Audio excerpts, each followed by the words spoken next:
Saddam Hussein مسلم تاریخ کا ایک ایسا بہادر اور نڈر شخص تھا جس سے یہودی خوف کھاتے تھے اور صدام کا نام سننا بھی پسند نہیں کرتے تھے۔ صدام حسین اکثر اپنے دیے گئے انٹرویوز میں بتاتا رہتا تھا کہ میں ایٹم بم اپنے ملک کے لوگوں کے لیے نہیں بنا رہا، بلکہ یہ میں اس لیے بنا رہا ہوں تاکہ میں یہودیوں کی نیندیں اڑا سکوں۔ ایک دفعہ صدام حسین سے متعلق اسرائیل کے وزیر دفاع نے کہا تھا کہ یہ ایک پاگل شخص ہے جسے نہ تو اپنی فکر ہے اور نہ ہی لوگوں کی۔ صدام حسین کفار کی آنکھ میں آنکھ ملا کر بات کرنے کا عادی تھا،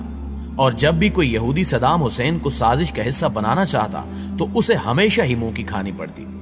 دوستو، یہی وہ حکمران تھا جو ایک خاتون کی فریاد پر اسرائیل پر چڑھ دوڑا تھا اور اسرائیل کے دارالحکومت پر 40 میزائل داغ دیے تھے۔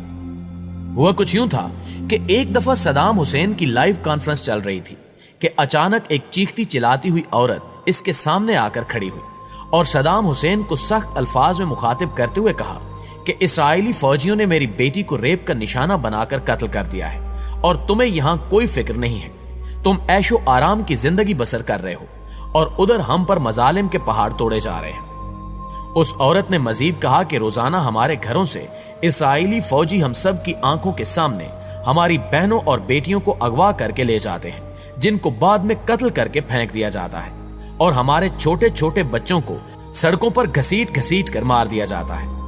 کیا تمہیں ان عورتوں، بوڑھوں اور بچوں کی چیخیں سنائی نہیں دیتی جو روزانہ اسرائیلی فوجیوں کی گولیوں کا نشانہ بنتے ہیں؟ کیا تم سے ان عورتوں، بچوں اور بوڑھوں کی چیخوں کا حساب نہیں لیا جائے گا؟ اس عورت کی یہ باتیں سن کر صدام حسین رونے لگا اور کہا کہ اب اسرائیل کا کوئی بھی شخص صبح کا سورج نہیں دیکھ پائے گا،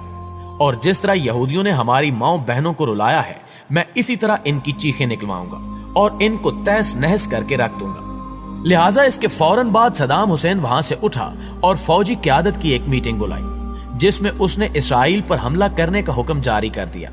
اور پھر اس کے حکم کے مطابق اسرائیل کے دارالحکومت پر 40 میزائل داغے گئے جن سے اسرائیل کے ہوش اڑ گئے۔ صدام اتنا طاقتور اور اپنی مرضی پر چلنے والا شخص تھا کہ کوئی بھی ملک یہ پوچھنے کی جرت بھی نہ کر سکا کہ اس نے یہ میزائل کیوں مارے ہیں۔ ان 40 میزائلوں نے اسرائیل کے دارالحکومت تل ابیب کو مٹی میں ملا دیا، جبکہ بڑی بڑی بلڈنگز تباہ و برباد ہو گئی اور ہزاروں یہودی جہنم واصل ہو گئے۔ مطلب جب یہودی امدادی ٹیمیں اپنے مرنے والے یہودیوں کو اٹھا رہی ہوتی تھیں تو اوپر سے ایک اور میزائل گر پڑتا تھا جو ان کو بھی موت کے منہ میں بھیج دیتا تھا۔ اسی طرح یہ دن یہودیوں کی زندگی کا آخری دن لگ رہا تھا، لہٰذا تمام یہودی چوہوں کی طرح اپنے اپنے گھروں میں چھپ گئے اور مرنے والے یہودیوں کی لاشیں ویسے ہی سڑکوں پر پڑی رہیں جو کتوں کی غذا بنی۔ صدام حسین کے حملوں سے لگتا تھا کہ آج کوئی ایک بھی یہودی بچ نہیں پائے گا، لیکن اللہ کو کچھ اور ہی منظور تھا، اور آخر کار کچھ یہودی ان حملوں سے بچ نکلنے میں کامیاب ہو گئے۔